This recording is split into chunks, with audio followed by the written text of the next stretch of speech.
mungkin pergerakan harganya akan seperti ini kalau kita gambarkan garis trennya.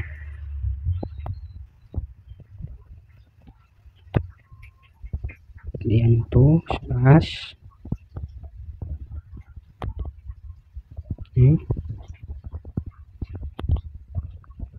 gelombang 2, gelombang 3. Biasanya gelombang 3 berakhir di level 161 ataupun di apa ini. Nah, itu. Satu, dua, tiga, empat itu di sini, dan 5 di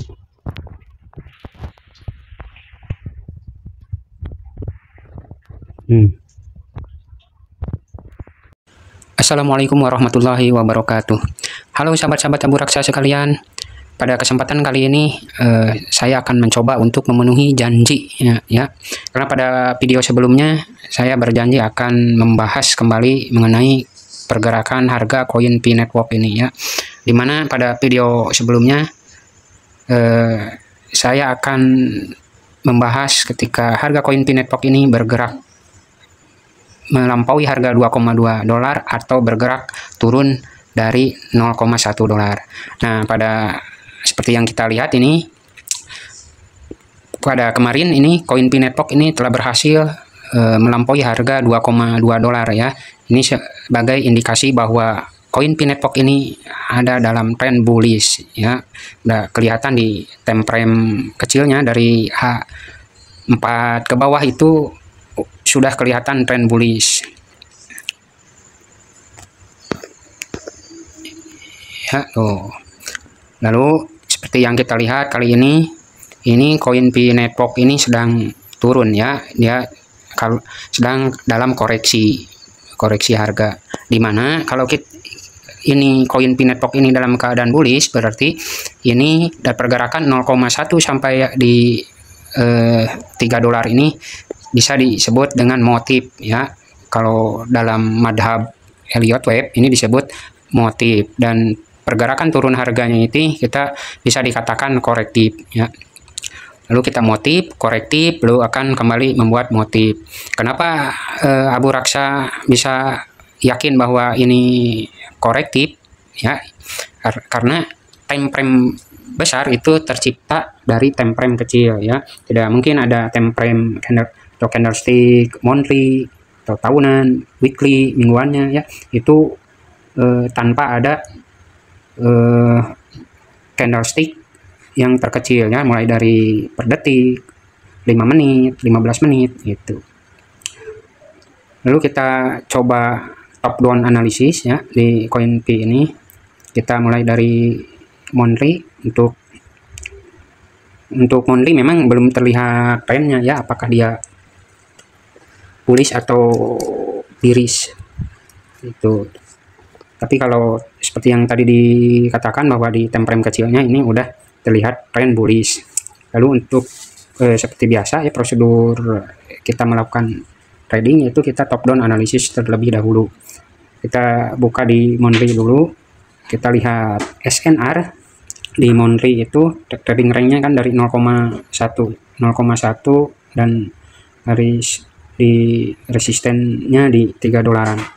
Kita tandain dulu. Nah, di monthly kita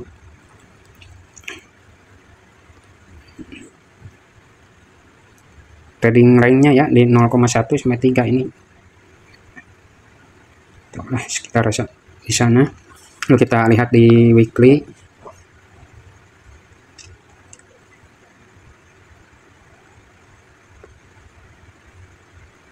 Di weekly udah terlihat ada ini ya, ada supply area dengan kemarin koreksi tadi di area sini 1,2, kita tandain di 1. Nah, di sini nih koreksinya kemarin. Di weekly-nya kita dapatkan titik itu, garis harga itu. Terus di daily, nah Oh, cukup lah. Kita ambil garis besarnya sampai di weekly. Kita coba analisa web, terus kita tentukan area SND-nya, lalu kita coba tarik Fibonacci. Fibonacci. Sebenarnya pada video sebelumnya kita prediksi bahwa di sini ada demand yang kuat ya di area sini, dan terbukti ya, dari menyentuh harga sini harga langsung up ke atas naiknya. Waktu itu kita baca di time frame 15.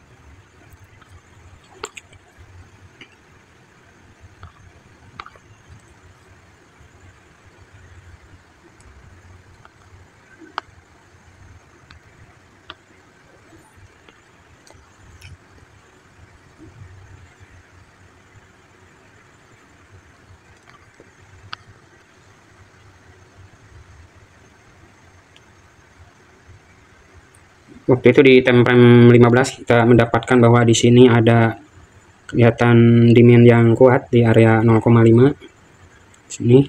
Ini kelihatan 0,5, dan bukti setelah menyentuh balik lagi sini kita harga up ya. Kita biar lebih enak kita, karena di kripto ini saya lebih suka untuk posisi swing ya, posisi panjang. Biasanya saya lebih enak sih di kripto ini lihat di H4 ya. Time frame H4 lebih clear, lihat movement harganya. Kita coba buka di H4.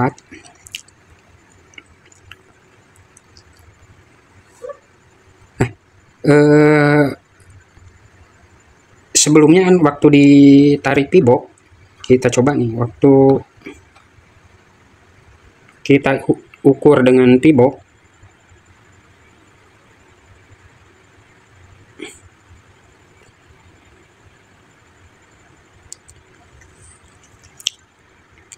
ini area 0,5 sama 0,8 0,236 sama 0,386 ini menjadi area yang signifikan ya, menjadi demand area. Kita jatuh ke sini, terus kalau hitung di sini nggak ada 1,2, ini dia itu respect di area 1,2.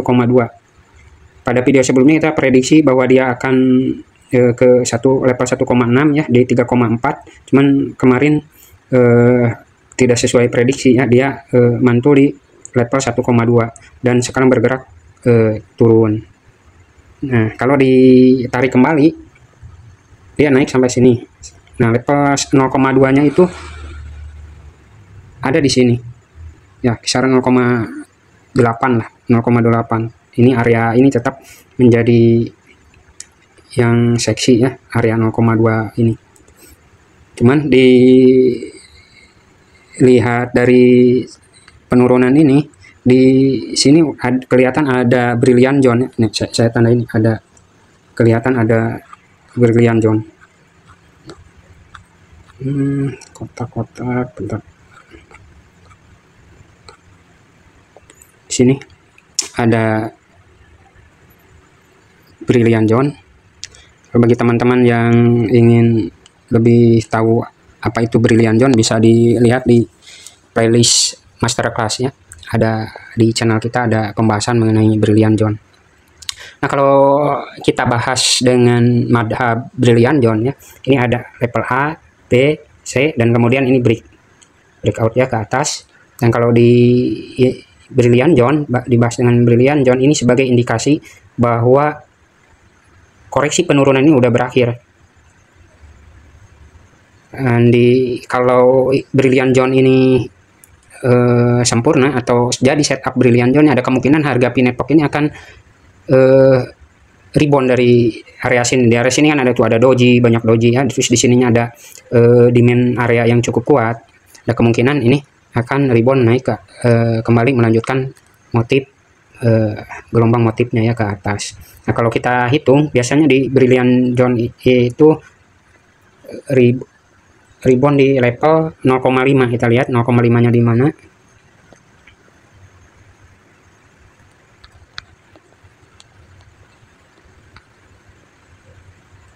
0,5 nya harganya di sekitaran 1,3 ya, di 1,3, dan ini sudah menyentuh ya level 1,3 nya. Nanti kita lihat apakah dia berhasil naik ke atas atau malah turun ke bawah. Kalau turun ke bawah, ini ada demand yang kuat di area sini. Bisa kita lihat di time frame daily-nya. Nah, di daily-nya ini ada rally base rally ya. Ini nih, rally base rally ini. Demand yang sangat kuat itu. Bisa dipastikan cukup kuat itu ya, untuk bisa dijadikan pijakan apabila harga glosor ke bawah tuh. Glosor ke bawah, demand area itu bisa jadi pilihan tuh untuk open posisi buy, borong lah di network ini. Nah, ada kemungkinan kalau dia jatuh ke sana, dia mengejar area ini, demand ini. Ada order yang cukup besar di sini. Nah, apakah diladeni nggak nih order dari sini? Bisa dilihat juga nanti di order booknya ya. Kalau di OKX bisa dilihat tuh di aplikasinya ada kita lihat order booknya. Tapi kita nggak untuk saat sekarang nggak lihat order book, kita fokus ke motif pergerakan pin network ini. Jadi pergerakannya itu, kalau kita pergerakan trendnya seperti yang dibahas video sebelumnya, ini kita motif ya, motif 1, terus korektif ya. Gelombang kedua apa bisa korektifnya itu apakah di sini ya. Kalau di daily-nya belum kelihatan brilliant zone, tapi kalau tadi yang dilihat di H4-nya udah kelihatan ada brilliant zone. Atau kalau enggak dia ngejar ke sini ya, bisa di sini ke sini, and then dia melanjutkan up ke atas. Nah, itu kenapa, dan hal ini juga ditunjang data ya, bahwa sebelumnya pasokan beredar itu tercatat koin Pi Network itu 10 juta ya, 10 juta koin. Namun tadi saya coba cek di OKX itu bahwa sekarang pasokan yang beredarnya itu cuma 6,9 juta. Ada beberapa kemungkinannya. Yang pertama mungkin ada pembakaran koin, burning koin ya oleh pengembang. Tetapi dibaca kabar dari situs resminya tidak ada kabar resminya ada burning koin untuk saat sekarang. Terus kalau begitu ada kemungkinan yang kedua, yaitu penguncian koin. Ada kemungkinan ini para holder Pi Network ini mengunci koin mereka ya, sehingga mengurangi pasokan yang beredar, dan itu ketika pasokan berkurang otomatis bisa mendongkrak harga ya. Karena saya lihat di komunitas Pi Network ini cukup solid ya, mereka antusiasme terhadap koin Pi Network ini cukup tinggi, bahkan sangat tinggi, sehingga banyak dari mereka yang menahan koin Pi ini ya. Dan hal yang mungkin karena untuk mekanisme mining di Pi Network ini kan kecepatan miningnya itu ketika menambah koin yang dikunci itu akan menambah kecepatan mining, sehingga diperkirakan ini banyak para miner yang meningkatkan jumlah koin yang dikunci untuk mendapatkan imbal balik yang lebih tinggi. Seperti itu mungkin analisa sederhana untuk Pi Network ini. Untuk pembahas nanti ketika ada pergerakan yang signifikan ya, kita akan coba bahas kembali. Dan insya Allah melihat antusiasme dari penonton Abu Raksa ya, bahwa dilihat data bahwa ketika video Pi Network ini mendapat respon yang positif ya. Untuk itu mungkin akan disempatkan seminggu sekali kita akan bahas Pi Network ini ya, seminggu sekali kita di sela-sela kesibukan Abu Raksa. Dan untuk saat sekarang ini bisa untuk pergerakan harganya kemungkinan seperti ini ya.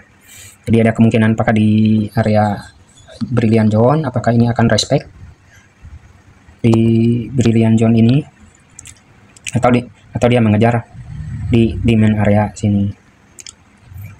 Nah, itulah analisa singkat ya mengenai Pi Network ini.